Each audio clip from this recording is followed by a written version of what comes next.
My husband said he was flying to the Maldives with the woman he truly loves, leaving me stranded in a snowy cabin with barely 2 weeks of supplies and no phone, insisting I'd manage on my own.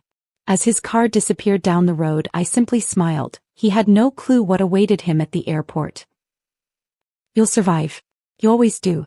That's your problem. Actually, you're a survivor." Forrest said it like an insult.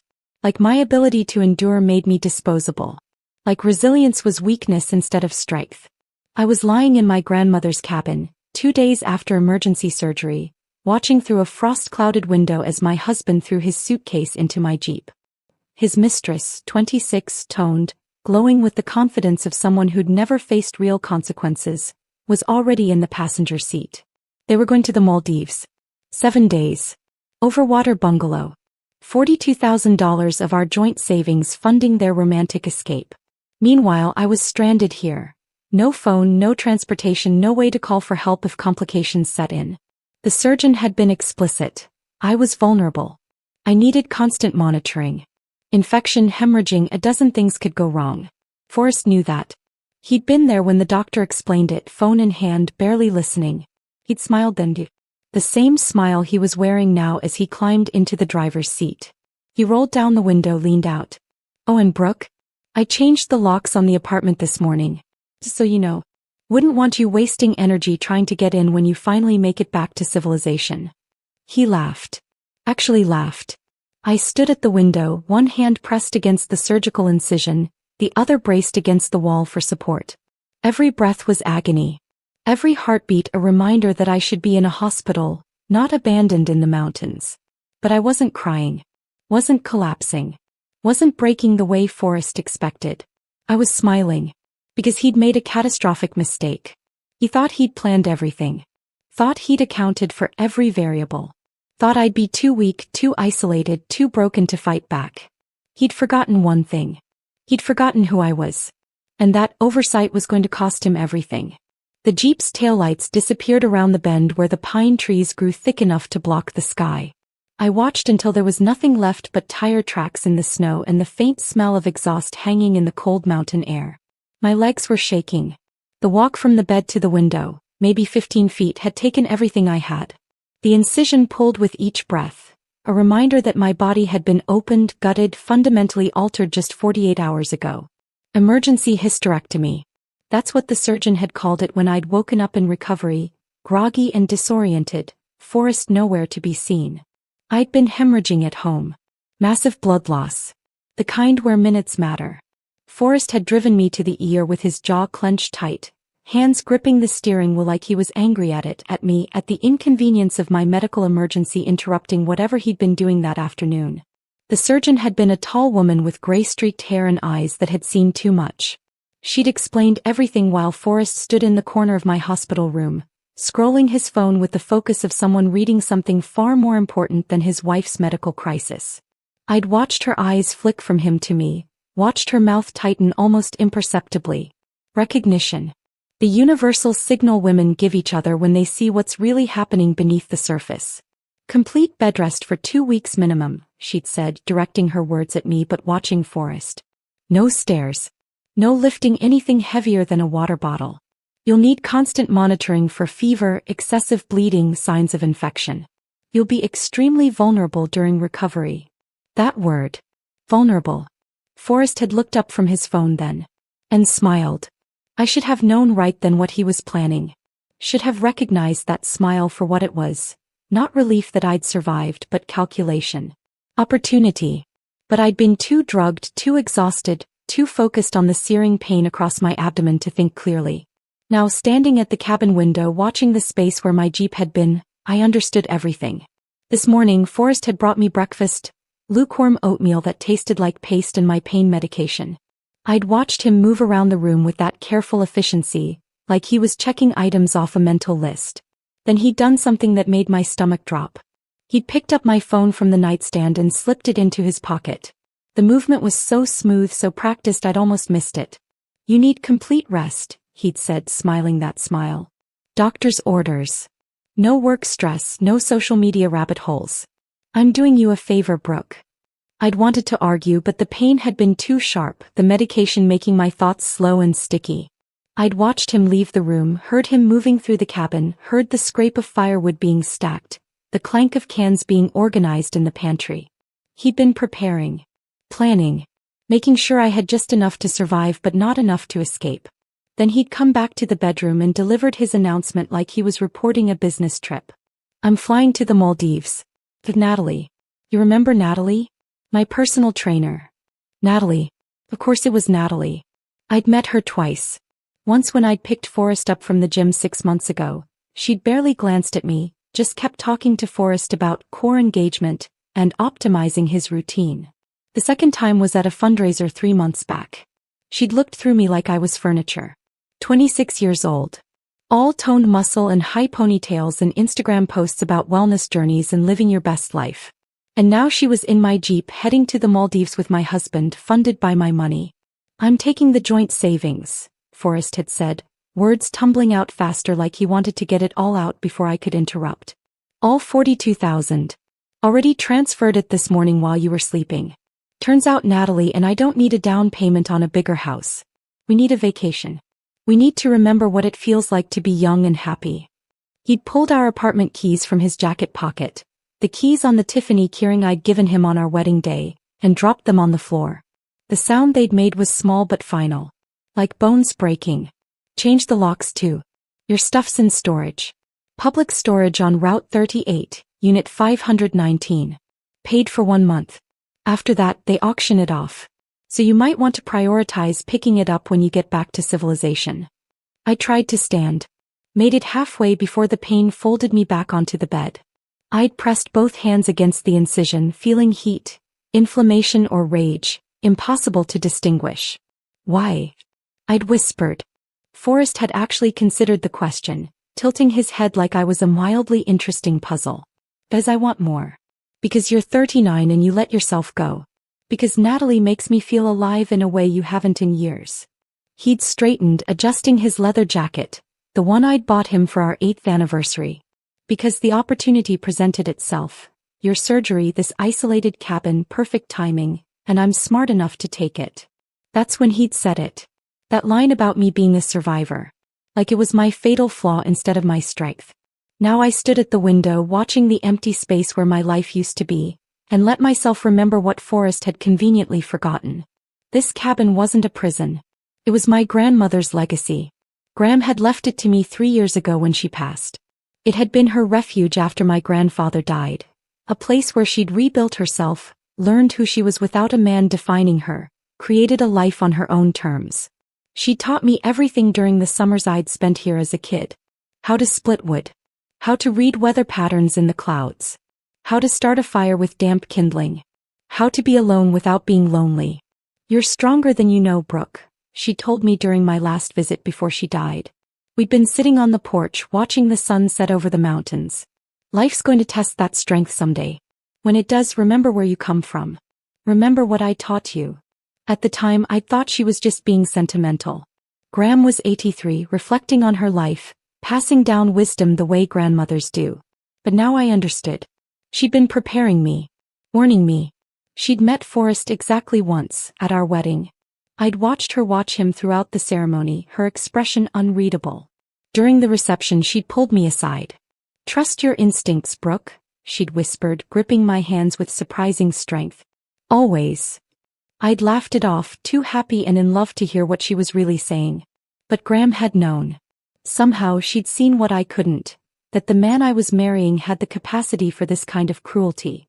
I forced myself to move away from the window, each step a negotiation with pain. The bedroom was small, sparse, exactly as Gram had left it. Handmade quilt on the bed. Simple dresser. A wooden chair by the window where she used to sit and read. And on the wall, barely visible in the weak morning light, a framed cross-stitch she'd made years ago. A woman who knows her worth doesn't measure herself by a man's opinion. I stared at it, feeling something shift in my chest. Not just pain. Something harder. More solid. Forrest thought he'd destroyed me. Thought he'd left me broken and helpless and alone. He was wrong. I made my way to the kitchen, every step deliberate, every breath measured. It took 5 minutes to cross the main room. 5 minutes of agony and determination. But I made it. And there, mounted on the wall next to the ancient refrigerator, exactly where my brother Garrett had installed it 3 years ago, was the satellite phone. I lifted the receiver. Heard the dial tone, clear and beautiful as a promise. Forrest had made his calculations, planned his escape, accounted for every variable. Except one. He'd underestimated me. And that mistake was going to cost him everything. I dialed from memory, fingers steady despite everything. 4 rings. Then Garrett's voice, sharp with alarm. "Brooke? Jesus Christ, where are you? I've been calling for 2 days. Your phone goes straight to voicemail." "Garrett." My voice came out calmer than I felt. Controlled. Nothing like the victim Forrest had tried to leave behind. "I need you to do something for me. Right now. Are you near your computer?" Silence. Then carefully, "What happened?" "I'll explain later. Right now I need you to make a call. Airport security. International terminal. There's a flight to the Maldives leaving tonight." "Wait, what? The Maldives? Brooke, what the hell is going on?" "I need you to report 2 passengers traveling with stolen funds. Credit card fraud. Unauthorized use of a joint account by one party without the other's consent." The silence stretched longer this time. I could hear my brother breathing, could almost see him processing, calculating. Garrett wasn't just a software engineer. He was my software engineer. The person who taught me that preparation beats panic, that trust without verification is just controlled demolition in slow motion. When he spoke again, his voice had changed. Gotten harder. More focused. "Tell me everything." So I did. I told him about Forrest's announcement 30 minutes ago. About standing in the bedroom doorway like a stranger, backlit by weak winter sun, telling me he was leaving for the Maldives with the woman he truly loves. Those words. The woman I truly love. Not me. Not us. Someone else. "Natalie," I said, and the name tasted bitter. "His personal trainer. 26. Started working with her 6 months ago. He says she gets him. Makes him feel alive. All the things I apparently stopped doing." I tried to sit up when he first said it.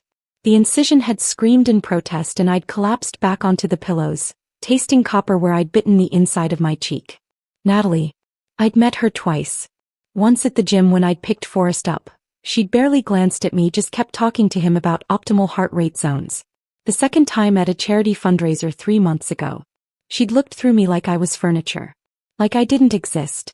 Now she was sitting in my Jeep heading to paradise with my husband. "He didn't just tell me about the affair," I continued, my grip tightening on the satellite phone receiver. "He told me he took the money. All of it." "What money?" "Our joint savings. $42,000. 5 years of careful deposits, planning for a down payment on a house. He transferred it this morning while I was sleeping. While I was doped up on pain medication, 2 days post-surgery." Garrett swore low and vicious. He said it casually, Garrett. Like he was reporting the weather. "Turns out Natalie and I don't need a house. We need a vacation." I closed my eyes, remembering the moment. Then he pulled out our apartment keys, the ones on the Tiffany keyring I gave him on our wedding day, and dropped them on the floor. The sound they'd made was so small. Just metal hitting wood. But it had echoed in my chest like something shattering. "He changed the locks," I said. "This morning. Same time as the transfer. My stuff is in a storage unit. Public storage on Route 38, Unit 519. He paid for 1 month. After that they auction it off." That son of a... He thought of everything. Planned every detail. And he told me now, when I'm helpless. When I can barely stand. When I have no phone and no way to call for help if something goes wrong. The cruelty of it was what stayed with me. The precision. This wasn't a spontaneous decision made in the heat of passion. This was calculated. He'd used my medical vulnerability as an opportunity. I remembered standing up just barely, pain tearing through me like wildfire. I'd pressed both hands against the incision, feeling heat, inflammation or rage, impossible to separate. "Why?" I'd whispered. Forrest had actually considered the question. Tilted his head like I was a mildly interesting puzzle. "Because I want more. Because you're 39 and you let yourself go. Because Natalie makes me feel young. She's exciting. You're..." He gestured vaguely at me, lying there in my grandmother's old nightgown, surgical bandages visible through the thin fabric. You're not. He hadn't been yelling. Hadn't been angry. Just calm. Rational. Like he was explaining a business decision that made perfect sense. You'll survive, he'd said, adjusting his leather jacket, the one I'd bought him. You always do. That's your superpower, Brooke. You're a survivor. You adapt. You'll figure it out. He'd said it like an insult. Like my resilience made me disposable. Then he'd walked away. Just turned and left while I stood there, one hand pressed against a surgical wound, the other braced against the wall for support. I'd made it to the window. Every step had been agony, but I'd made it. Through frost-clouded glass, I'd watched him throw his suitcase into my Jeep. The Grand Cherokee I'd bought with inheritance money from Graham. The vehicle I'd specifically chosen for mountain driving, for visiting this cabin for independence. Natalie had already been in the passenger seat. I could see her clearly. Young. Beautiful. Laughing at something on her phone with the careless ease of someone who'd never faced real consequences, never had to fight for anything, never learned that actions come with costs. Forrest had climbed into the driver's seat. Started the engine. Then, as if the cruelty hadn't been enough, he'd rolled down the window one last time. "Oh, Brooke," he'd called out, voice carrying clearly through the cold air. "Just making sure you heard me. You definitely can't get into the apartment. Wouldn't want you wasting energy trying when you finally make it back to civilization." He'd been grinning. Actually grinning as he said it. Then he'd laughed. A genuine, delighted laugh, like abandoning his post-surgical wife in a remote mountain cabin was the funniest thing he'd done all year. I'd watched the Jeep navigate the narrow forest path. Watched it disappear around the bend where the pine trees grew thick. Watched the tire tracks slowly fill with fresh snow, erasing the evidence of his departure. "Brooke." Garrett's voice pulled me back to the present. "Are you telling me he left you at the cabin? 2 days post-surgery? With no phone? No transportation?" "Yes. That's not just cruel. That's dangerous. You could have complications. You could..." He stopped, breathing hard. "That's criminal. That's abandonment. That's why I need you to make that call," I said. "Airport security. Report the credit card fraud. They're flying out tonight. 7 p.m. flight from JFK. Consider it done." I heard him moving, heard the sound of his laptop opening. "But Brooke, there's more to this. There has to be. You wouldn't just be calling me to delay their flight. What else?" I smiled despite the pain. My brother knew me too well. "I need you to do something else," I said. "Remember that investigator I hired 2 months ago?" Silence. "Then, the one you hired after Forrest told you that you were overreacting to his friendship with Natalie?" "That's the one. He found everything, Garrett. Hotel receipts. Text messages. Evidence that he's been draining our savings for months. Not just the 42,000. 60,000 total, moved into a private account I wasn't supposed to know about. Jesus. There's more. I found the Maldives reservation 3 weeks ago. Left open on his laptop. 2 tickets. 7 days. Aquatica Resort. Overwater bungalow. Booked under Forrest and Natalie Callahan." Garrett was quiet, waiting. "What Forrest doesn't know," I continued, "is that I called the resort the next day. Added a 3rd guest to the reservation." "You didn't." "I did. Told them my brother would be joining us. They were happy to accommodate. I sent you a separate confirmation. You never got it because I sent it to your old email address, the one you only check for spam and random stuff. But it's valid. Your name is on that reservation, Garrett. You have just as much right to that bungalow as they do." My brother laughed, a sharp, fierce sound that made me feel less alone. "You want me to crash their romantic vacation. I want you to deliver something. The investigator's file. Everything we have. Photos. Receipts. Text messages where Forrest called me the obstacle, and Natalie called me the old wife. Evidence of systematic financial abuse. I want them to understand exactly what they're losing." "I'm already packing," Garrett said, and I could hear the grin in his voice. "My flight leaves in 4 hours. I'll beat them there by 12 hours. There's one more thing." "Hit me." I took a breath, savoring what came next. "I need you to tell airport security to check Forrest's passport. Tell them there might be a warrant." "Is there a warrant?" "There will be by the time you make the call. I've been working with a lawyer for the past month. Not a divorce lawyer, a criminal lawyer. Specializes in financial abuse cases. Garrett whistled low. You've been planning this.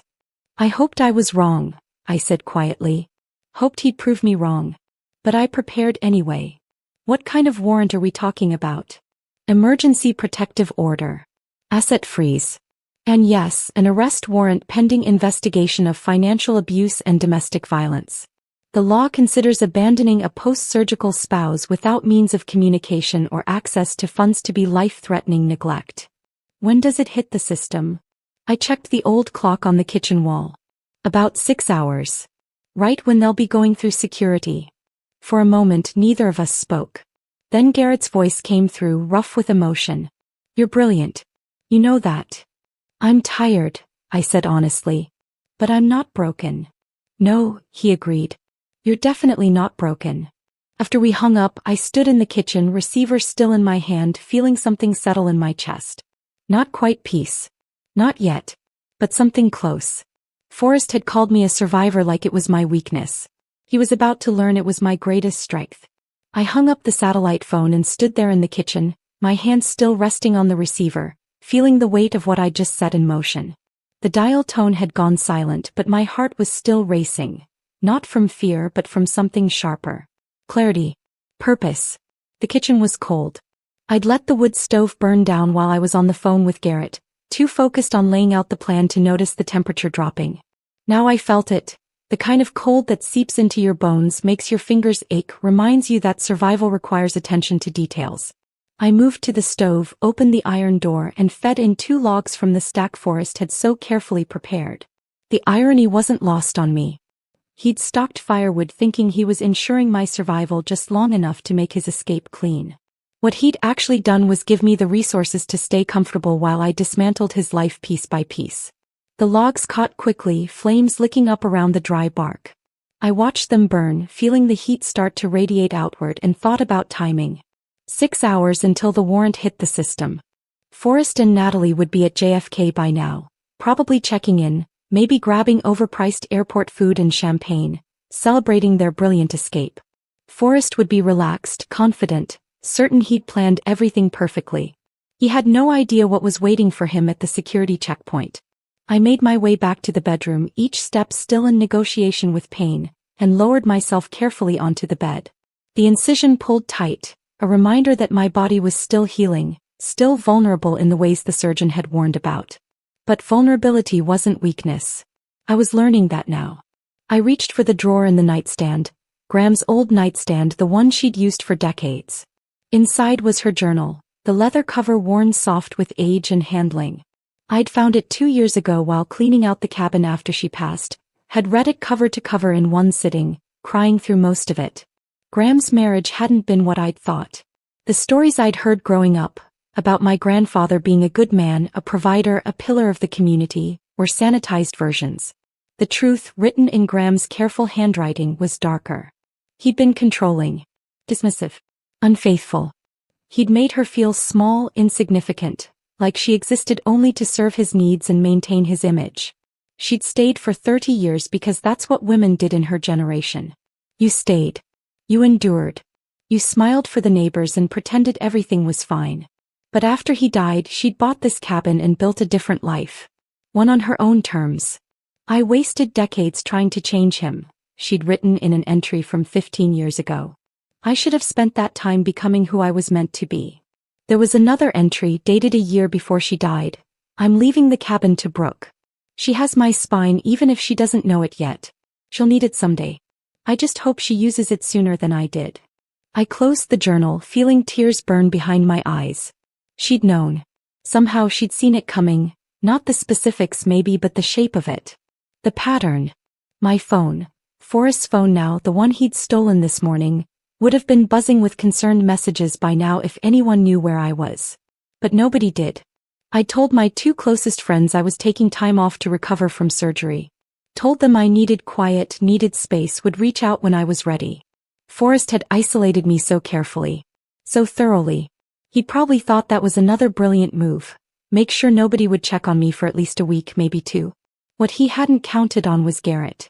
My brother and I had always been close, even after he moved across the country for work 3 years ago. We texted almost daily. Called once a week minimum. When I'd gone radio silent for 2 days, he'd known something was wrong.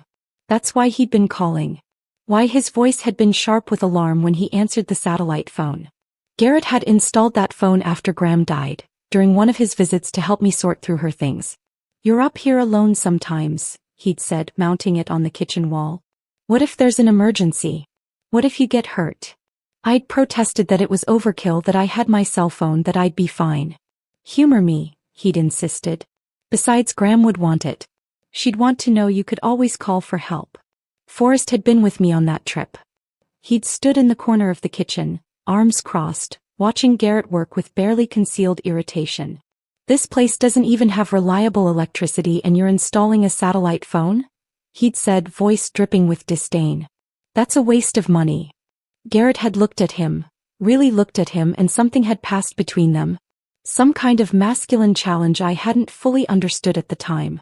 "Brooke's safety isn't a waste of money," Garrett had said quietly. "And if you can't see that, maybe you should reevaluate your priorities."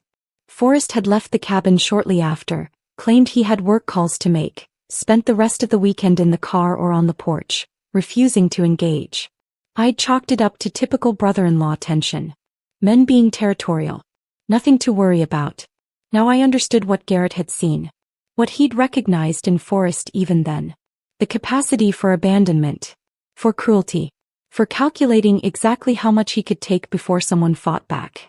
I forced myself to stand again, moved to the small window that looked out over the side yard. Snow was falling more heavily now, thick flakes that would make the roads treacherous by evening. Nobody would be driving up here tonight. I was truly isolated. But isolation wasn't the same as helplessness. I thought about the investigator's file, about everything she'd uncovered over the past 2 months. I'd hired her after a therapy session that had gone sideways. Forrest and I had been trying couples counseling. My idea, not his. He'd agreed with a condescending sigh, like he was humoring a child. 3 sessions in, I'd mentioned his friendship with Natalie. How it made me uncomfortable. How the late-night training sessions and the constant texting seemed excessive. The therapist had asked Forrest to reflect on whether his behavior might be contributing to my anxiety. Forrest had laughed. Actually laughed. "Brooke's always been insecure. She sees threats where there aren't any. I'm just trying to stay healthy. If she can't handle me having a female friend, that's her issue to work through." The therapist had nodded thoughtfully, made some notes, and I'd felt my stomach drop. He was buying it. Buying his version of reality where I was the problem, I was the insecure wife, I was the one who needed to change. After that session, I'd stopped talking about Natalie in therapy. But I'd started talking to a private investigator instead. Her name was Margaret Reeves. Former NYPD detective, specialized in surveillance and infidelity cases. She was in her 50s, sharp-eyed, with a no-nonsense demeanor that made me trust her immediately. "I'm not here to tell you what to think," she'd said during our first meeting. "I'm here to find facts. What you do with those facts is up to you." The facts had been damning. 14 hotel visits over the past 5 months. Always the peninsula, always charged to our joint credit card. Text messages that made my skin crawl. Forrest calling me the obstacle, Natalie calling me the old wife. Both of them discussing how to handle the Brooke problem once they could finally be together. But the most damning evidence was financial. Margaret had access to tools I didn't, ways of tracking money that I'd never known existed. She'd found the private account Forrest had opened 6 months ago. Found the systematic transfers. 500 here, 1,000 there, sometimes more. Over $60,000 total, moved out of our joint savings into an account only he controlled. "This isn't just an affair," Margaret had said, sliding the report across the table to me. "This is financial abuse. Deliberate. Planned. If you wanted to press charges, you'd have grounds." I'd taken the report home, hidden it in a place Forrest would never look. Inside a box of tampons in the bathroom cabinet. Men never looked there. And I'd started planning. Not for revenge. Not yet. Just for protection. For leverage. For whatever came next. I'd contacted Julia Brennan, a lawyer who specialized in financial crimes. Explained the situation. Asked what my options were. She'd been blunt. "If he's systematically draining your assets while you're married, that's theft. If he abandons you in a vulnerable state without access to funds or communication, that could be domestic violence. But we'd need to prove intent. Intent. That had been the missing piece. Until this morning when Forrest had handed it to me wrapped in a bow. He'd waited until I was post-surgical. Waited until I was isolated at the cabin. Taken my phone. Taken my money. Taken my transportation. Left me with just enough supplies to survive but not enough to escape easily. That wasn't abandonment. That was attempted destruction. And it gave Julia everything she needed to file for an emergency protective order and an arrest warrant. The paperwork had been ready for weeks, just waiting for the right moment. This morning, while Forrest was busy transferring the last of our savings and packing his bags for paradise, I'd been emailing Julia from my laptop. The one he didn't know I had hidden in the cabin, the one I used for freelance work, the one with its own mobile hotspot for internet access. She'd filed at 9 a.m. Judge had signed by noon. Warrant would hit the system by 6 p.m.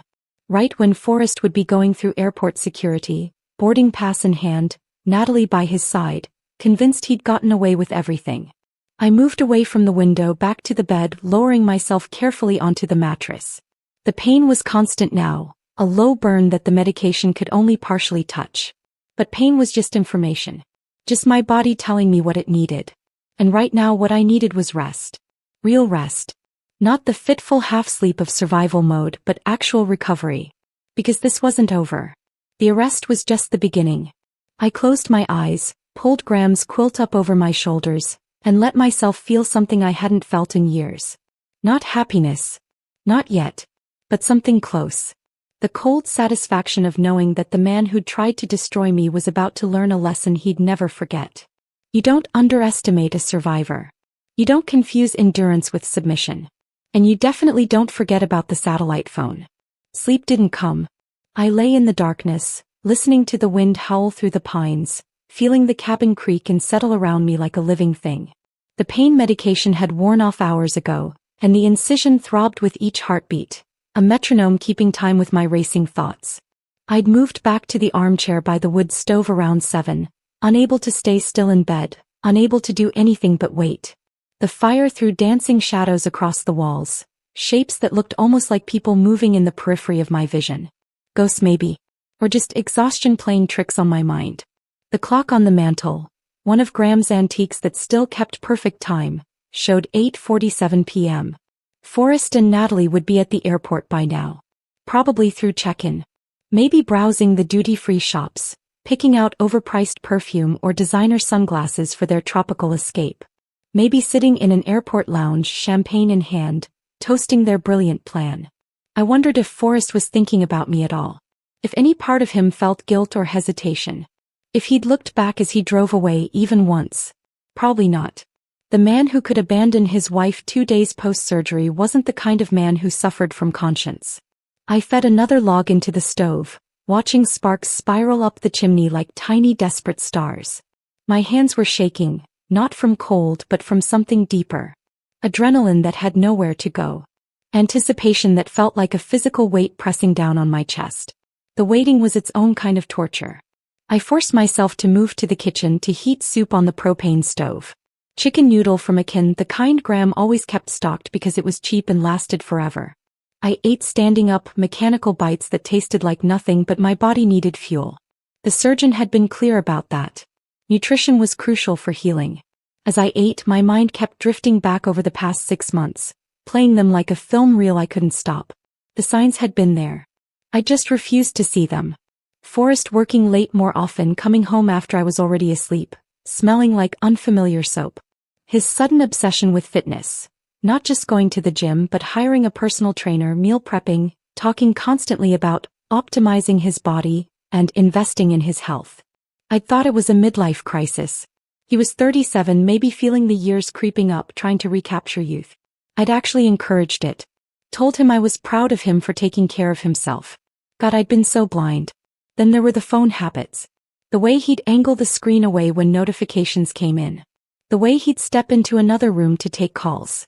The way he'd started keeping his phone face down on surfaces, like the mere sight of incoming messages was classified information. When I'd asked about it, casually, not accusatory, he'd made me feel crazy. You're being paranoid. he'd said, shaking his head like I was a child having an irrational tantrum. I'm allowed to have privacy. We don't have to share everything. And the touching had stopped. Not all at once but gradually. Like someone turning down a dimmer switch over months. The casual kisses goodbye became perfunctory pecks. The hand-holding stopped. Intimacy became scheduled, obligatory, something he endured rather than initiated. I'd suggested date nights. Couples therapy. A weekend getaway. Forrest had looked at me like I was proposing we climb Everest naked. We don't need therapy. We're fine. You're just overthinking everything like you always do. That phrase. Like you always do. Like my instincts were character flaws. Like noticing problems was the problem. I tried to believe him. Tried to convince myself that this was normal, that all marriages went through phases, that I just needed to be more patient, more understanding, less demanding, less emotional, less present. But something in my gut kept screaming that I was watching my marriage die in slow motion. That's when I'd set up the cloud backup sync on our phones. Told Forrest it was for convenience, for sharing photos, for making sure we didn't lose important information. He'd barely paid attention, just nodded and went back to his phone. He'd handed me the surveillance tool without even realizing it. For months I didn't use it. Didn't look.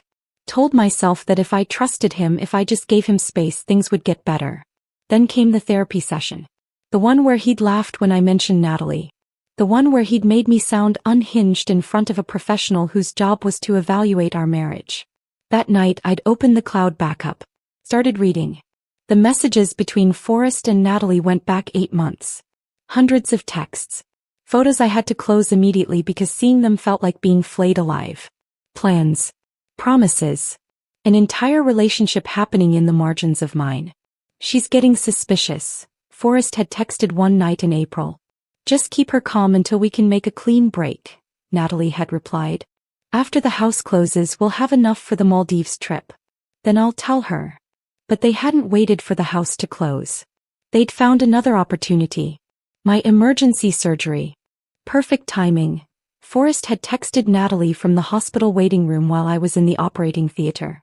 She'll be out of commission for weeks. We can leave while she's at the cabin. By the time she figures out what's happening, we'll be gone. I'd read that message 3 times before my brain could process what I was seeing. He'd seen my medical crisis as an opportunity. That's when I'd stopped feeling guilty about spying. That's when I'd called Margaret, the investigator. That's when I'd started building a case instead of just collecting evidence of my own heartbreak. The clock showed 9:03 p.m. Any minute now. Any minute, Garrett would call and I'd know if everything I'd set in motion had worked. Or if Forrest and Natalie were boarding a plane to paradise while I sat alone in a freezing cabin, abandoned and betrayed and helpless. No, not helpless. I'd never been helpless. I'd been prepared. There was a difference. The satellite phone rang at 9:17 p.m. I moved faster than I should have, pain lancing through my abdomen, but I didn't care. I grabbed the receiver on the 3rd ring, nearly dropping it. Garrett. They pulled him aside. His voice was tight with barely controlled excitement. Both of them. Airport security. About an hour ago. I sank against the wall, legs suddenly unable to support my weight. Tell me everything. Homeland Security flagged them at the security checkpoint. Fraud alert on the credit card, the one they were using for the tickets. They got escorted to a private screening room. Forrest tried to talk his way out of it, apparently. Played the outraged innocent citizen card. Natalie just looked scared. And the warrant? Hit the system 23 minutes ago. I have a contact in TSA, called in a favor to get real-time updates. Brooke, they're reviewing it right now. Homeland Security doesn't mess around with this stuff. Domestic abusers trying to flee the country with stolen funds? They take it seriously. My hand was pressed against the incision, feeling my pulse hammer beneath surgical tape and healing tissue. Are they going to arrest him? Yes. Garrett's voice was certain. Thought. They're going to arrest him. Both of them probably. He's looking at financial abuse, domestic violence through abandonment, possibly elder abuse depending on how the prosecutor wants to frame it. I'm not elderly. The absurdity of the statement made me almost laugh. No, but you're a vulnerable adult. Post-surgical, isolated, denied access to funds and communication. The law doesn't look kindly on that. He paused. Brooke, they're not getting on that plane. Their Maldives vacation is over before it started. I closed my eyes, feeling something crack open in my chest. Not quite relief. Something more complex. He called me a survivor like it was an insult, I said quietly. He was right about one thing: you are a survivor. He was just wrong about what that means. He thought it meant I'd accept anything, endure anything, that I'd just adapt. Instead, you fought back. Garrett's voice carried something like pride. You didn't just survive, Brooke. You won. I stood there in the kitchen, satellite phone pressed to my ear, feeling the weight of the past 6 months. The suspicion, the investigation, the preparation finally pay off. Forrest had confused my endurance with weakness. Had mistaken my patience for submission. Had assumed that because I'd stayed, because I'd tried, because I'd loved him, that I would accept anything he chose to do. He'd been wrong. And now he was learning exactly how wrong. What happens next? I asked. They'll process him. Arraignment within 24 hours. He'll probably make bail, but with travel restrictions. Passport gets flagged. And Brooke? The asset freeze is already in effect. Every account with his name on it is locked pending investigation. Including the private account. The one with $60,000 he'd thought was his escape fund. Thank you, I said, and the words felt inadequate for what Garrett had done. What he'd helped me do. That's what family does, he said simply. Now get some rest. Real rest. You're safe. He can't hurt you anymore. After we hung up, I stood in the kitchen for a long moment, just breathing. The cabin was silent except for wind and fire. I was alone. But I wasn't abandoned. I was free. I stood in the kitchen after Garrett's call, the satellite phone still warm in my hand, and felt the adrenaline that had been holding me upright suddenly drain away. My legs went weak. I caught myself against the counter, breathing hard, feeling the incision pull tight across my abdomen. Free. He'd said I was free. But freedom felt like collapsing, not flying. I made my way back to the bedroom, each step slower than the last, and lowered myself onto the bed with a careful precision that had become automatic. The mattress creaked beneath me. Graham's old mattress, the one she'd slept on for 30 years, the one that had probably witnessed her own long nights of reckoning after my grandfather died. I pulled the quilt up to my chin, but I couldn't get warm. Couldn't get comfortable. Couldn't stop my mind from spinning. The clock on the nightstand showed 10:34 p.m. Sleep didn't come. I lay there in the darkness, staring at the water-stained ceiling, counting the same imperfections I'd counted that morning. 7 irregularities in the plaster. 3 that looked like countries on a map. 1 that looked like a bird in flight. The wind picked up outside, howling through the pines with a sound like something alive and angry. The cabin creaked and settled, wood expanding and contracting in the cold, making sounds that were probably normal but felt ominous in the dark. Every creak was Forrest coming back. Every gust of wind was the Jeep returning up the mountain road. My rational mind knew he was in custody at JFK, that he couldn't hurt me, that I was safe. But my body didn't believe it. My body was still in survival mode, hypervigilant, waiting for the next attack. Around midnight, I noticed I was shivering. Not from cold, exactly, the blankets were piled thick, but from something internal. I pressed my hand to my forehead and felt heat radiating from my skin.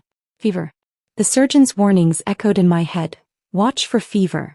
It's one of the first signs of infection. Anything over 100.4, you need immediate medical attention. I didn't have a thermometer. Didn't have any way to know if this was 99 degrees or 103. Just knew I was hot and cold at the same time, shaking under blankets that felt both too heavy and insufficient. I should be in a hospital. Should have someone monitoring my vitals, checking the surgical site, making sure my body was healing instead of turning against itself. But I was alone in a cabin 200 miles from the nearest emergency room, because Forrest had decided abandoning me here was convenient for his escape plan. The rage came back then, hot and sharp, cutting through the fever fog. You'll survive. You always do. He'd said it like my resilience was a character flaw. Like the fact that I could endure meant I deserved to suffer. Like being strong enough to survive gave him permission to destroy me. But resilience wasn't passive acceptance. Resilience was choosing to fight back when someone expected you to break. I'd fought back. And now he was the one in custody, the one facing consequences, the one whose perfect plan had crumbled at an airport security checkpoint. The thought warmed me more than the blankets did. I must have dozed eventually because the next thing I knew the clock showed 2:17 a.m. and I was soaked in sweat. The fever had spiked and broken, leaving me clammy and weak but more clear-headed. I forced myself out of bed, every movement deliberate and careful, and made my way to the bathroom. My reflection in the mirror was startling. Hollow-eyed. Hair matted to my skull with sweat and 3 days of not washing it properly. I looked like someone recovering from serious illness. Which I supposed I was. I ran water in the sink.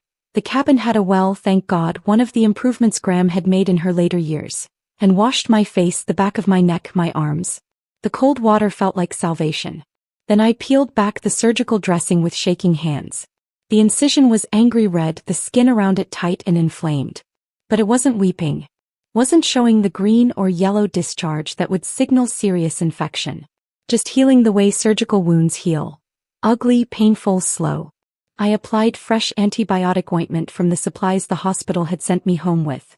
The supplies Forrest had begrudgingly carried to the car, sighing the whole time like being helpful was an imposition. Covered it with a new dressing. Took 2 ibuprofen from the bottle on the counter. In the mirror my eyes met their reflection. Who was this woman looking back at me? She looked familiar but foreign. Like someone I used to know who'd been replaced by a harder version. Someone who'd been tested and had passed, but at a cost I couldn't quite calculate yet. I thought about Forrest and Natalie at the airport. Probably separated by now. Probably in different holding cells or interview rooms. Probably realizing slowly that this wasn't a misunderstanding that could be cleared up with Forrest's charm and confident explanations. Did Natalie know about the warrant yet? Did she understand that the man she'd been planning a romantic escape with was facing criminal charges? That she might be facing charges too as an accessory to financial fraud? I wondered if she was scared. He was crying. If she was starting to see Forrest for what he really was. Not the charming fitness enthusiast who made her feel special, but a man capable of abandoning his wife 2 days after emergency surgery. A small, petty part of me hoped she was terrified. A larger, more tired part just felt sad. Sad that this was what my marriage had become. Sad that the man I'd loved or thought I'd loved had turned into someone capable of this level of cruelty. I made my way back to the main room, too unsettled to return to bed. The armchair by the wood stove called to me and I sank into it with a grateful sigh. Fed 2 more logs into the stove, watched the flames catch and dance. This had been Graham's spot. I could picture her so clearly, sitting right here after my grandfather died, probably asking herself the same questions I was asking now. How did I not see it coming? Were there signs I missed? Was there a version of this where things turned out differently? She told me once during one of my teenage visits, being alone isn't the same as being abandoned. Alone is a choice. Abandoned is a violence. At the time I thought she was being melodramatic. Graham had a flair for the poetic, for statements that sounded profound but felt abstract. Now I understood with brutal clarity. Forrest hadn't just left me. He tried to erase me. Systematically. Carefully. He'd taken my money, changed the locks on our home, stolen my phone, isolated me in a location with no cell service, no easy transportation, no neighbors to check on me. He'd wanted me helpless. Wanted me broken. Wanted me to suffer while he started his new life with someone younger, fitter, uncomplicated by surgical scars and medical trauma. But he'd underestimated me. Had confused endurance with submission. Had assumed that because I'd stayed, because I'd tried, because I'd been patient with his distance and dismissive with his contempt, that I would accept anything. He'd been wrong. I wasn't just a survivor. I was a woman who'd inherited her grandmother's spine, who'd learned from her grandmother's mistakes, who'd understood that sometimes the strongest thing you can do is fight back. The fire crackled. The clock ticked.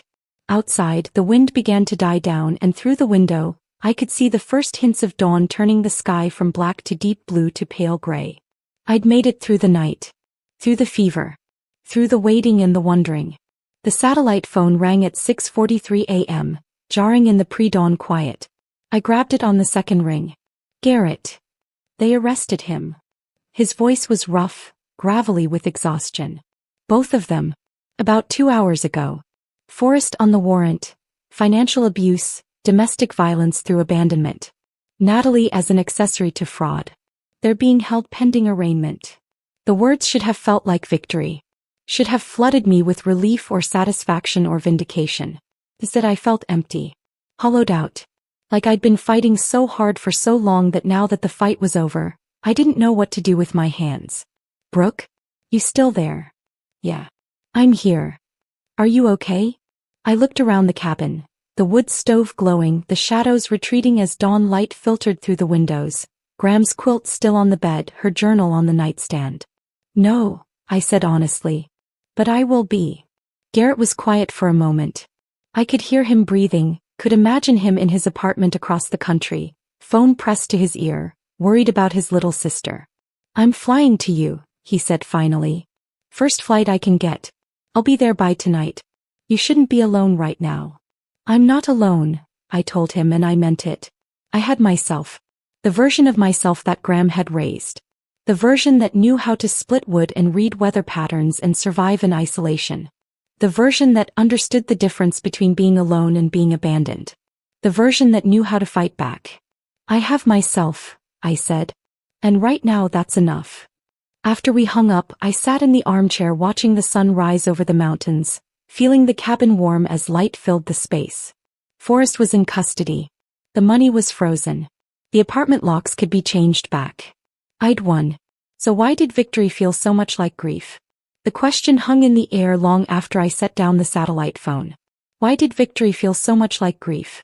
I sat in the armchair watching full daylight spread across the cabin, watching dust motes dance in the sunbeams, and tried to make sense of the hollow ache in my chest.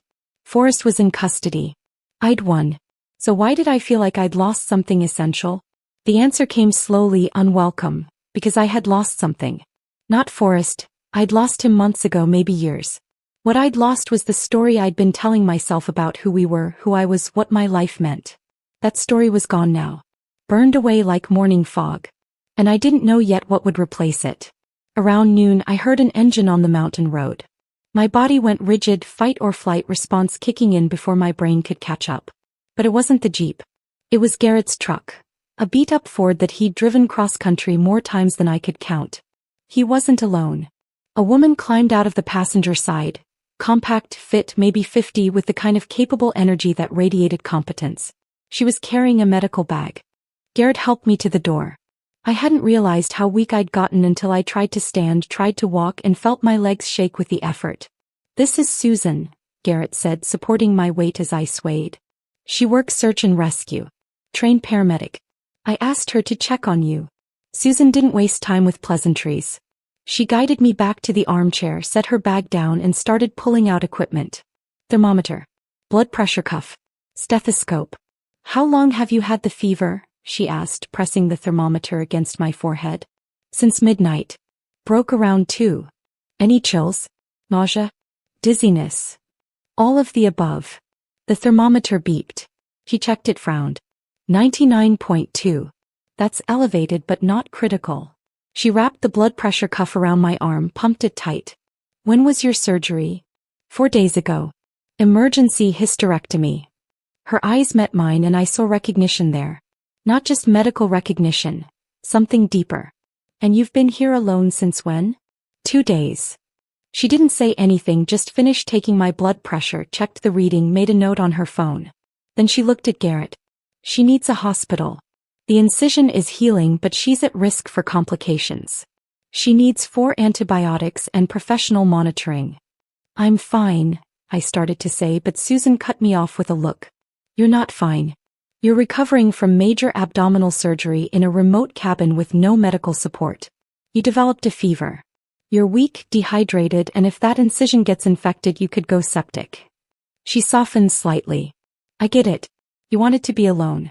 But alone and endangered are different things. I was too tired to argue. They bundled me into Garrett's truck.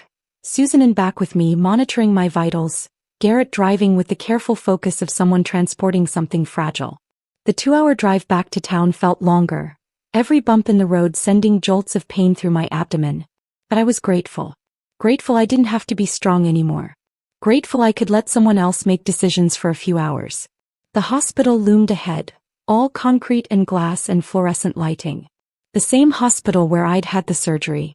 The same emergency entrance where Forrest had dropped me off 4 days ago with barely concealed impatience. Susan stayed with me through triage, through the intake process, through the transfer to a room. Professional courtesy, maybe, or just human kindness. I couldn't tell the difference anymore. The surgeon appeared within an hour. The same tall woman with gray-streaked hair who'd operated on me. Her expression when she saw me was complicated. Concern. Bigger. Something that looked like recognition. "Where's your husband?" she asked, and the question was weighted. "Arrested," I said. "JFK Airport. Last night." Her eyebrows rose, but she didn't look surprised. "Tell me." So I did. All of it. The abandonment. The stolen money. The changed locks. The deliberate isolation while I was recovering from surgery she'd performed. When I finished, she was quiet for a long moment. Then, "I've seen this before. Men who view their wives' medical crises as opportunities rather than emergencies. I saw it in his face when I was explaining your recovery needs. I'm sorry I didn't say something then. You couldn't have known. I knew enough." She examined the incision with careful hands, checked my chart, made notes. "I'm admitting you for 3 days. For antibiotics. Close monitoring. You're healing, but you're borderline for infection. Another day or two alone in that cabin and we might be looking at sepsis. 3 days feels excessive. 3 days is necessary." Her tone left no room for argument. "Also, you'll meet with our social worker. Standard procedure for cases like this. Cases like this. Domestic violence. Abandonment. Medical neglect." I nodded, too exhausted to fight. Julia Brennan arrived the next morning with a briefcase and the focused energy of someone who'd slept 4 hours and considered it a luxury. She spread paperwork across the hospital bed tray like a general planning a campaign. "Asset freeze is in effect," she said without preamble. "Every account with Forrest's name. The joint savings, his private account, everything. He can't touch any of it pending the criminal investigation. And Forrest. Out on bail as of this morning. $50,000 which his parents posted. But he's got travel restrictions, can't leave the state, has to surrender his passport, has to check in with a monitoring officer twice a week." She smiled, sharp and satisfied. Natalie too, though her bail was lower.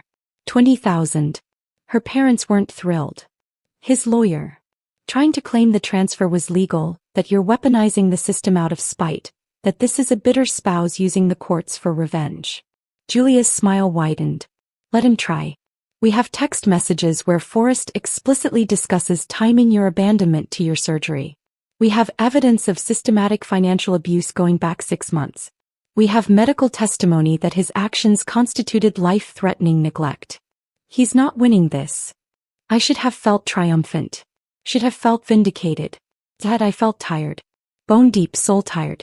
The kind of exhaustion that comes from fighting too long, from discovering that the person you trusted most was capable of cruelty you couldn't have imagined. But there was something else too. Something small and hard beneath the exhaustion. A kernel of satisfaction that I'd been right not to trust, right to prepare, right to build my case before he could destroy me completely. "There's one more thing," Julia said, and her tone shifted. Got more careful. "What?" "Natalie's lawyer contacted me yesterday. He wants to cooperate. Wants to testify against Forrest in exchange for reduced charges." I stared at her. "What?" Turns out the Maldives trip wasn't her idea. It was Forrest's. He convinced her he was already divorced, that you were unstable and vindictive, that the money was his to spend however he wanted. Julia pulled out her tablet, swiped through screens. "When they got detained at the airport, when she realized he'd lied about everything, that you weren't divorced, that he'd stolen the money, that he'd abandoned you post-surgery, she tried to back out. Told the investigators she didn't know, that Forrest had manipulated her. And they believed her? Enough to offer a deal. She provides everything. Text messages, emails, recordings of conversations where Forrest planned the abandonment, timed it to your surgery, discussed how long you'd be trapped at the cabin before you could get help." Julia met my eyes. "With her testimony, our case goes from strong to airtight. He's looking at serious prison time." I closed my eyes, feeling something complex twist in my chest. Not quite pity for Natalie. Not quite vindication. Something in between. What does she want in return? Reduced charges. Probation instead of jail time. A chance to walk away from this without a felony record. "And you think we should take it?" I think her testimony puts Forrest away for years instead of months. I think it shows premeditation, planning, malice. I think it turns this from marital dispute to calculated abuse. Julia's voice softened slightly. But it's your call. Your case. Your life. Garrett arrived that evening with something wrapped in brown paper. He set it on the hospital bed carefully like it was fragile. Found this at the cabin, he said. Thought you might want it. I unwrapped it. Graham's journal. I'd forgotten I'd left it on the nightstand, forgotten everything in the chaos of Garrett's arrival and Susan's examination and the drive to the hospital. Now I held it in my hands, feeling the weight of it, and started reading. Graham's handwriting was spidery, elegant, the penmanship of someone educated in an era when that mattered. The entries went back decades. I flipped to random pages, reading fragments. 1987.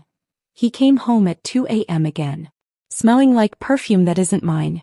When I asked, he said I was paranoid. Made me feel crazy for noticing. 1992. I asked if we could go to counseling. He laughed. Said counseling is for weak people who can't handle their own problems. 1998. He's taken money from our account again. Won't tell me what it's for. Says it's none of my business what he does with his own money. But it's our money. Our account. Our life he's spending. The patterns were so familiar they made my chest ache. I flipped to the end, to entries from the year before Graham died. I wasted decades trying to change him. Should have spent that time becoming who I was meant to be. Should have left. Should have fought back. But I was scared. Scared of being alone. Scared of what people would say. Scared I couldn't survive without him. And then a few pages later, Brooke came to visit today. Brought that man she's going to marry. Forrest. I watched him all day. The way he talks over her. The way he dismisses her ideas. The way he checks his phone when she's speaking. I see it so clearly. The pattern. The beginning of what I lived through. I wanted to warn her. Wanted to grab her shoulders and shake her and say run. But she's in love. She wouldn't hear it. So instead I'm leaving her the cabin. She has my spine even if she doesn't know it yet. She'll need it someday. I just hope she uses it sooner than I did. I closed the journal, tears burning hot behind my eyes. She'd known. Graham had seen it from the beginning. Had recognized Forrest for what he was. And she'd left me the tools to survive him. The cabin, the lesson of her life, the spine she'd finally found too late to save herself. But not too late to save me. I held Graham's journal against my chest that night in the hospital, feeling the weight of her words settle into my bones like calcium-strengthening fractures. She'd known. She'd seen the pattern. She tried to warn me in the only way she could, by leaving me the tools to save myself. The next morning, Julia arrived with coffee and a manila folder thick with documents. Forrest's lawyer called, she said, setting the coffee on my hospital tray. They want to mediate. Settle before trial. When? 2 weeks. That gives you time to recover, time to get your strength back. She pulled a chair close to the bed. You don't have to do this. We can proceed to trial. But mediation gives you control. Gives you a chance to face him on your terms. I thought about it. Thought about sitting across a table from Forrest. Thought about looking him in the eyes while he tried to explain away what he'd done. I want to do it, I said. Julia smiled. I was hoping you'd say that. The 2 weeks passed in a blur of recovery and preparation. The antibiotics worked. The fever stayed gone. My body slowly remembered how to heal itself. Garrett stayed with me, sleeping on the pull-out couch in the hospital room the first few nights, then taking me back to his apartment once I was discharged. His place was small but comfortable. One bedroom that he insisted I take while he camped out in the living room. You're recovering from surgery, he said when I protested. I'm sleeping on a couch. It's not a debate. Julia came by every few days with updates. Forrest was staying with his parents in their house upstate. Natalie had moved back to her studio apartment, wasn't talking to anyone, had apparently quit her job at the gym. The criminal case was moving forward. Trial date set for 3 months out. Unless we settle in mediation, Julia reminded me. Which is what Forrest wants. He doesn't want this going to trial. Doesn't want it becoming public record. Good, I said. Let him be scared. The courthouse was downtown, all granite columns and marble floors and the kind of institutional coldness that made you feel small. Julia met me on the steps, briefcase in hand, wearing a suit that probably cost more than my monthly rent used to. "Ready?" she asked. I nodded, even though ready felt like the wrong word. I was here. That would have to be enough. The mediation room was small. Conference table, 6 chairs, windows overlooking a parking lot. Forrest was already seated when we entered, his lawyer beside him. He looked different. Thinner. His expensive haircut had grown out, losing its shape, making him look younger and somehow diminished. He was wearing a button-down shirt I didn't recognize, khakis that were wrinkled like he'd slept in them. He wouldn't meet my eyes. His lawyer stood, extended a hand to Julia. "Michael Patterson. Thank you for agreeing to this." Julia shook his hand with professional courtesy. "Julia Brennan." We sat. The mediator, a woman in her 60s with kind eyes and steel-gray hair, introduced herself and explained the process. Voluntary. Confidential. The goal was resolution both parties could live with. Michael spoke first, sliding a document across the table. "We're prepared to offer a settlement. Mr. Callahan will return the $42,000 in full. He agrees to the divorce with a 50-50 split of remaining marital assets. He'll vacate the apartment within 30 days, allowing Ms. Hawthorne to resume residence." Julia picked up the document, scanned it, showed it to me. No admission of wrongdoing. No acknowledgement of what he'd done. Just money and logistics, like our marriage was a business deal gone bad. I looked at Julia. She looked at me, letting me decide. I leaned forward, finally meeting Forrest's eyes. "No." His gaze skittered away, then came back, uncertain. "No," I repeated. "You don't get to buy your way out of this with money and clean paperwork. You don't get to walk away pretending you did nothing wrong." Michael started to speak, but I kept going, eyes locked on Forrest now. "You called me a survivor like it was an insult. Like my ability to endure made me disposable. Like being strong enough to keep going gave you permission to destroy me." My voice was steady. "Calm. Nothing like the trembling mess I'd been 2 weeks ago. But you were wrong. I didn't just survive what you did. I planned for it. I saw it coming. And I made sure you'd face consequences." Forrest's face flushed red. "You're vindictive," he said, and his voice cracked slightly. "You're punishing me because I fell in love with someone else. Because I wanted more. Because you—" "I'm punishing you," I interrupted, my voice cutting clean through his excuses. "Because you abandoned me 2 days after emergency surgery. Because you stole money from our joint account. Because you took my phone, changed the locks, and left me isolated in a cabin with no way to call for help if I hemorrhaged or got infected or needed emergency care. This isn't about love, Forrest. This is about you being a coward." The room went silent. Even Michael looked uncomfortable. "You called yourself smart," I continued. "Said you were smart enough to take the opportunity. But you weren't smart. You were cruel. There's a difference." "I gave you 9 years," Forrest said, and now there was desperation in his voice. 9 years of my life. You got boring, Brooke. You got old. You stopped trying. I wanted more. I deserved more. Then you should have divorced me," I said. "Like an adult. Like a decent human being. You should have said, 'This isn't working, I want out,' and we could have separated like rational people. Instead you stole from me. You lied to me. You used my medical crisis as cover for abandonment. You left me to suffer because it was convenient for your escape plan." I leaned back, feeling Julia's presence beside me like reinforcement. "There's no version of this where you're the victim." Forrest opened his mouth, closed it, opened it again. No words came. Julia slid a document across the table. "Our counteroffer. Full return of all stolen funds. The $42,000 plus the additional $18,000 we can prove was transferred prior to the Maldives trip. Plus damages for emotional distress and medical complications resulting from abandonment. Mr. Callahan agrees to testify truthfully in the criminal proceedings. He signs an affidavit admitting to financial abuse and domestic violence through abandonment. He pays all of Ms. Hawthorne's legal fees. And he vacates the apartment within 7 days, not 30. Michael picked up the document, scanned it, his expression darkening with each paragraph. "This is excessive. You're asking him to admit to crimes he hasn't been convicted of." "He committed those crimes," Julia said simply. "We have evidence. We have testimony from his accomplice. We have his own text messages planning the abandonment. The criminal trial will prove everything in that affidavit. We're just asking him to be honest about what he did." This is vindictive, Michael said. This is justice, Julia corrected. Take it or go to trial. Your choice. Michael looked at Forrest. Forrest looked at the document, then at me, then at the table. Can we have a moment? Michael asked. The mediator nodded. They stepped out into the hallway, leaving Julia and me alone in the conference room. You did good, Julia said quietly. You didn't let him make you small. My hands were shaking slightly. Adrenaline. Fury. Something that felt like grief and vindication tangled together. When they returned, Forrest's expression was defeated. Hollow. I'll sign, he said. Michael produced the documents. One by one, Forrest signed. Each signature an admission, each page a piece of justice I'd fought for, prepared for, survived for.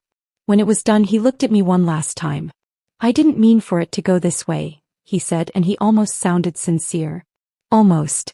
You meant for me to suffer, I said quietly. You just didn't mean for me to fight back. He flinched like I'd slapped him. Sid walked to the door without another word, Michael trailing behind him with the signed documents. The door closed. Julia started gathering paperwork, sliding copies into her briefcase with efficient movements. How do you feel? She asked. I sat there in the conference room looking at the empty chair where Forrest had been, trying to identify what I felt. Not triumphant. Not vindicated. Not even satisfied. Empty. Hollowed out. But also free. Empty, I said honestly. But also free. Julia nodded like she understood. That's normal. You spent months fighting. Now the fight's over and you don't know what to do with your hands. What comes next? He pays. You move back into the apartment. The divorce finalizes in about 6 weeks. The criminal case proceeds. Though with his signed affidavit, he'll probably take a plea deal. Probation, maybe some community service, permanent record. And then you rebuild. She smiled. You're 39. You have your whole life ahead of you. You get to decide what it looks like now. Outside the courthouse, Garrett was waiting on the steps, hands in his jacket pockets, looking worried until he saw my face. How'd it go? He asked. I handed him the signed settlement agreement. He read it, eyebrows rising with each paragraph, then let out a low whistle. You got everything, he said. Not everything, I corrected. I didn't get an apology. Didn't get him to admit he was wrong, that he regretted it, that he understood what he'd done to me. You got him to admit what he did, Garrett pointed out. That's more than most people get. We walked to his car. He drove me back to his apartment in comfortable silence, letting me process, letting me sit with whatever I was feeling. My phone buzzed halfway there. Text from an unknown number. I opened it. I'm sorry. I didn't know. No signature. But I knew who it was from. Natalie. I stared at the message for a long moment, feeling something complicated twist in my chest. Bigger. Pity. Exhaustion. Then I deleted it. Some apologies come too late. Some bridges burn too thoroughly to rebuild. And some people don't deserve the energy it would take to forgive them. I put my phone away and watched the city pass by the window, feeling lighter than I had in months. I'd faced him. I'd told him the truth. And I'd walked away. That was enough. The phrase echoed in my head for weeks after the mediation. In Garrett's apartment, sleeping in his bedroom while he camped on the couch. In physical therapy sessions where I relearned how to move without favoring the surgical site. In the quiet moments before sleep when my mind would replay the confrontation, Forrest's face, the signatures on the settlement documents. That was enough. But was it? The divorce finalized 6 weeks later. I wasn't required to attend. Just signatures, paperwork, legal dissolution of 9 years reduced to a judge's stamp and a court filing number. Julia called me with the news. It's done, she said. You're officially single. I'd expected to feel something. Relief, sadness, liberation. Dad, I just felt tired. The money came back in increments. The $42,000 first, then the additional $18,000 from the earlier transfers, then the damages Julia had fought for. By the time everything cleared, there was nearly $70,000 in my account. More than I'd had before Forrest started draining it. I stared at the balance on my phone, feeling disconnected from the number. It was just money. It didn't undo what had happened. Didn't erase the betrayal or the fear or the nights I'd spent alone in that cabin wondering if I'd survive. But it gave me options. And options felt like freedom. The criminal case ended with a plea deal just like Julia predicted. Forrest pleaded guilty to financial abuse and domestic violence through abandonment. 2 years probation. Community service. Permanent restraining order. And a criminal record that would follow him forever. He'll never work in finance again, Julia told me. Background checks will flag the conviction. He's done. I should have felt satisfied. Should have felt vindicated. Mostly I felt empty. 3 months after the mediation I went back to the cabin. Not to hide. Not to escape. But because I needed to see it again. Needed to stand in the place where Forrest had tried to break me and prove to myself that I'd survived. Garrett drove me up, insisted on staying the first few days, made sure I could handle being there alone. The cabin looked exactly the same. Wood stove. Graham's furniture. The water stain on the ceiling that looked like a map of nowhere. But I was different. I walked through the rooms touching surfaces, remembering. The kitchen where I'd called Garrett on the satellite phone. The bedroom where I'd watched Forrest drive away. The window where I'd stood and smiled because I knew something he didn't. You okay? Garrett asked, watching me with concern. Yeah, I said and meant it. I'm okay. I used some of the settlement money to renovate. New windows that actually sealed properly. Updated kitchen with a real stove and a refrigerator that didn't sound like it was dying. A generator that worked reliably, not just when it felt like it. The cabin transformed from primitive to comfortable. Still rustic. Still remote. But livable year-round if I wanted. And I wanted. 6 months after Forrest's arrest, I moved back to the cabin full-time. Garrett thought I was crazy. You're isolating yourself, he said. You're running away. I'm choosing where I want to be, I corrected. There's a difference. I set up the porch the way Graham used to have it. 2 chairs, a small table, a view of the forest that changed with the seasons. In early autumn, I sat there in the evenings drinking tea, watching the leaves turn from green to gold to crimson, watching the light change as days grew shorter. I thought about Graham a lot. About her journals. About the decades she'd wasted trying to change a man who didn't want to change. About how she'd finally found herself after he was gone. I should have spent that time becoming who I was meant to be. I was doing that now. Becoming. Not running away but running toward something. Toward myself. Garrett visited every few weeks, his truck rumbling up the mountain road with groceries and news from the outside world. He told me Forrest had moved. Texas apparently. Working some low-level job in retail. Living with roommates. The criminal record had destroyed his career prospects. Good, I said and meant it. He also told me about Natalie. She'd moved to California trying to start over. She'd sent a longer apology letter through Julia. Pages explaining how Forrest had manipulated her, lied to her, made her believe I was unstable and vindictive. I'd read it once. Then filed it away in a drawer I rarely opened. I didn't forgive her. But I understood. Understood how easy it is to believe someone when they're charming and confident and telling you exactly what you want to hear. Are you lonely up here? Garrett asked one evening, the two of us sitting on the porch watching the sunset. No, I said. I'm alone. But not lonely. There's a difference. He looked at me for a long moment, then nodded. He seemed lighter. Like something heavy finally let go. He was right. Something had let go. The weight of trying to save a marriage that was already dead. The weight of pretending everything was fine when it wasn't. The weight of being someone I thought I should be instead of who I actually was. I'd started painting. Something I'd loved in college, something I'd given up when Forrest had said it was impractical, that it wouldn't pay the bills, that I should focus on my graphic design work instead. Art is a hobby, not a career, he'd said with that dismissive certainty he had about everything. Now I painted because I wanted to. Not well, I was rusty and maybe I'd never been that good to begin with. But it didn't matter. The act of creating something, of watching colors blend on canvas, of making something beautiful out of nothing, that was enough. I also started volunteering. 2 days a week, I drove into town and spent the afternoon at a women's shelter, helping women who were trying to escape situations like mine. Sometimes worse than mine. I listened to their stories. Helped them fill out restraining orders and police reports and applications for emergency housing.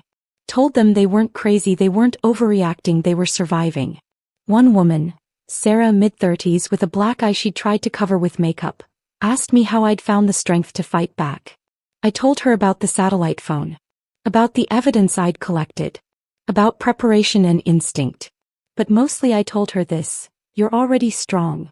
You're already fighting. Now you just have to believe you deserve to win. She cried. I held her hand. And I thought about the surgeon who'd looked at Forrest with recognition. The woman at the shelter coordinator who'd recognized my story the first day I volunteered. The nurse who'd examined me at the cabin and known immediately what had happened. We recognize each other, women who've survived.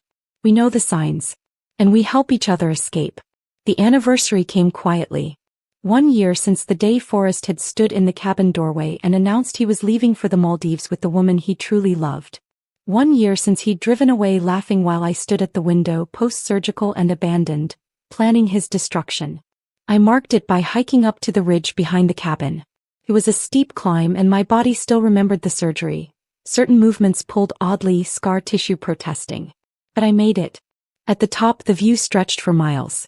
Mountains and forest and sky, endless and indifferent and beautiful. I thought about Forrest one last time. Wondered if he regretted it.